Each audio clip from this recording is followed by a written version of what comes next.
Hi hello കാറ്റത്തെ കിളിക്കൂട് സീരിയലിൻ്റെ ഏറ്റവും പുതിയ വിശേഷങ്ങളിലേക്ക് സ്വാഗതം. അപ്പോൾ നമ്മുടെ ചാനൽ സബ്സ്ക്രൈബ് ചെയ്യാതെയാണ് കാണുന്നതെങ്കിൽ എല്ലാവരും ഒന്ന് സബ്സ്ക്രൈബ് ചെയ്ത് സപ്പോർട്ട് ചെയ്തേക്കണേ. അപ്പോൾ നമുക്ക് സ്റ്റോറിയിലേക്ക് വരാം. നമ്മുടെ സുഭാഷ് വീട് വിട്ട് ഇറങ്ങിപ്പോയതിൻ്റെ ദുഃഖത്തിൽ എല്ലാവരും അങ്ങനെ ഇരിക്കുകയാണ് കേട്ടോ. സുധീഷൊക്കെ നാല് പാടം തിരക്കിക്കൊണ്ടിരിക്കുകയാണ്, സുഭാഷ് എവിടെ പോയെന്നറിയാതെ.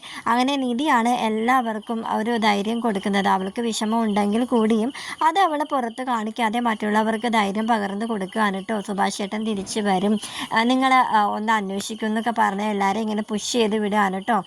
പക്ഷേ നമ്മുടെ ഭാസ്കരനാണെങ്കിൽ സുഭാഷിനോട് ഇത്രത്തോളം ഇഷ്ടം ഉണ്ടായിരുന്നു എന്ന് കൂടി നമ്മൾ ചിന്തിച്ച് പോകും കേട്ടോ. കാരണം അത്രത്തോളം ഭാസ്കരൻ സുഭാഷ് വീട്ടിൽ ഇറങ്ങിപ്പോയതിൻ്റെ ആ ഒരു പേരിൽ ഒരുപാട് വിഷമിച്ചു. അതുമല്ല ഭാസ്കരൻ ഒരുപാട് അന്വേഷിക്കുകയൊക്കെ ചെയ്തു. അങ്ങനെ എല്ലാവരും അന്വേഷിച്ചിട്ട് നമ്മുടെ സുഭാഷിനെ കണ്ടില്ലല്ലോ എന്നുള്ള വിഷമത്തിൽ രാത്രിയിൽ എല്ലാവരും കൂടി അങ്ങനെ ഇരിക്കുകയാണ് കേട്ടോ.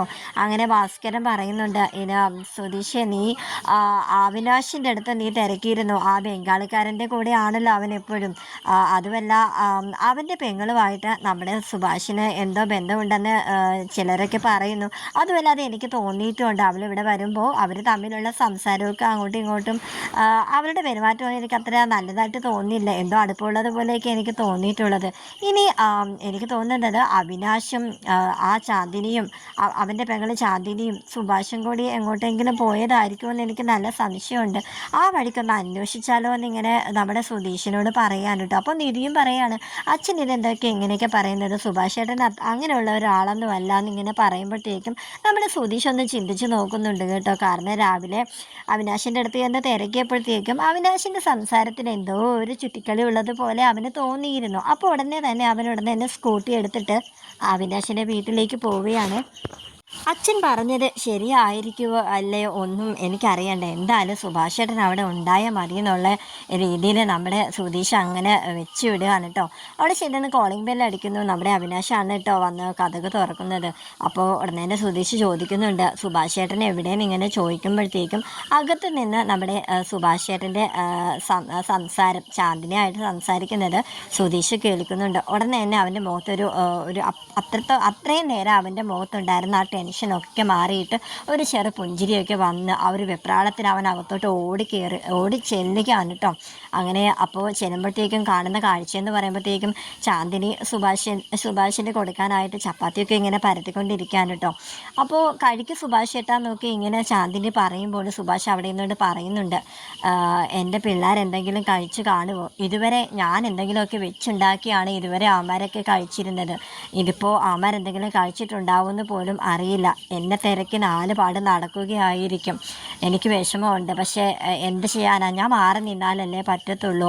അതുപോലെയല്ലേ ആ ജോത്സ്യൻ വന്നിട്ട് പറഞ്ഞത്, ഞാൻ ആ വീട്ടിൽ നിന്ന് ഇനിയും അവർക്ക് ദുരിതങ്ങളെ സംഭവിക്കത്തുള്ളൂ. ഞാൻ കാരണം ഇനി ആരുടെ ലൈഫ് സ്പോയിലാവാനായിട്ട് ഞാൻ സമ്മതിക്കില്ല എന്നുള്ള രീതിയിലൊക്കെ നമ്മുടെ സുഭാഷ് ഇങ്ങനെ ചാന്ദിനിയോട് സംസാരിച്ചുകൊണ്ടിരിക്കുകയാണ്.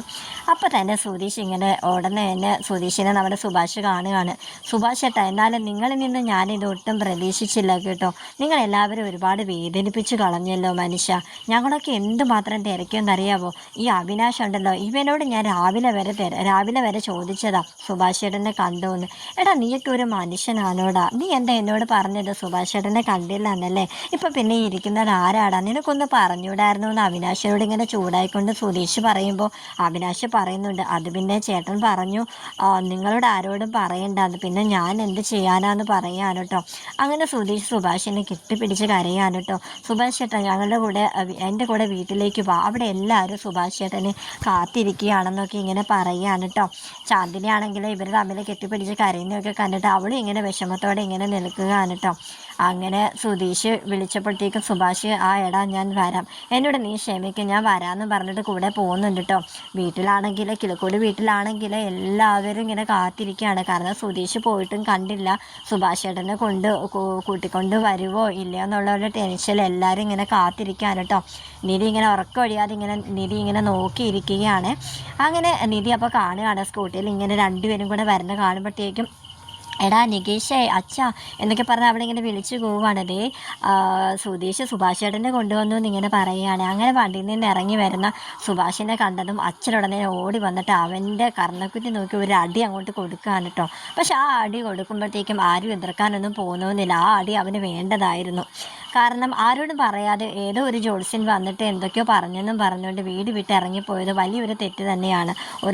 എല്ലാവരും ഒരുപാട് ഇതിൻ്റെ പേരിൽ വിഷമിച്ചു. അങ്ങനെ നിധിയും സുഭാഷിനെ കുറ്റപ്പെടുത്തുന്നുണ്ട്. ഈ ചെയ്തത് ഒട്ടും ശരിയായില്ല എന്നൊക്കെ പറയുന്നുണ്ട് കേട്ടോ. അപ്പോൾ സുഭാഷ് എല്ലാവരോടും മാപ്പ് ചോദിക്കുന്നുണ്ട്. ഇനി ഞാൻ ഇങ്ങനെ ഒന്നും ചെയ്യത്തില്ല, നിങ്ങളുടെ നന്മ ഓർത്തിട്ടാണ് ഞാൻ ഈ വീട്ടിൽ നിന്ന് പോയത്, അല്ലാതെ എനിക്ക് വേണ്ടിയിട്ടൊന്നും അല്ല എന്നൊക്കെ ഇങ്ങനെ സുഭാഷ് പറയാണ്. അങ്ങനെ നിധി പറയുന്നുണ്ട്, ഇതുവരെ ഞങ്ങൾ ആരും ആഹാരം പോലും കഴിച്ചിട്ടില്ല എന്നൊക്കെ പറയുകയാണ്. അങ്ങനെ സുധീഷ് പറയാണ്, ഞാൻ അവിടെ ചെന്നപ്പോഴത്തേക്കും ചാന്ദിന് ചപ്പാത്തിയൊക്കെ ചുട്ട് കൊടുത്തോണ്ടിരിക്കുമായിരുന്നു എന്നൊക്കെ പറഞ്ഞ് ഇങ്ങനെ കളിയാക്കിക്കൊണ്ട് പറയാനായിട്ട് പോകുമ്പോഴത്തേക്കും സുഭാഷ് പറയുന്നുണ്ട്, എടാ ഒന്ന് പോടാ, അവൾ എനിക്ക് വെച്ചുണ്ടാക്കി തന്നിട്ട് ഞാനത് കഴിക്കാതെ മാറ്റി വെച്ചിരിക്കുകയായിരുന്നു. എൻ്റെ പിള്ളേരെ നിങ്ങൾ എന്തെങ്കിലും കഴിച്ചില്ല എന്നുള്ളൊരു ആദ്യമായിരുന്നടാ എനിക്കെന്നൊക്കെ ഇങ്ങനെ പറയാനേ സുധീഷിനോട്. അങ്ങനെ സുധീഷ് ഓരോന്നൊക്കെ പറഞ്ഞ് നമ്മുടെ സുഭാഷിനെ കളിയാക്കുന്നുണ്ട്. എന്തായാലും അങ്ങോട്ടേക്ക് പറഞ്ഞു വിട്ടത് നമ്മുടെ അച്ഛനാണ് ഒരു സ്പെല്ലിംഗ് മിസ്റ്റേക്ക് തോന്നിയത്. ഇനി എങ്ങാനും ചാന്ദിനിയായിട്ട് സുഭാഷ് ചേട്ടൻ ഒളിച്ചോടിപ്പോയെന്ന് അച്ഛൻ പറഞ്ഞതെന്ന് ഇങ്ങനെ പറയാറുണ്ട്. അങ്ങനെ സുഭാഷ് ഇങ്ങനെ കണ്ണും തള്ളി ഇങ്ങനെ നിൽക്കുകയാണ്.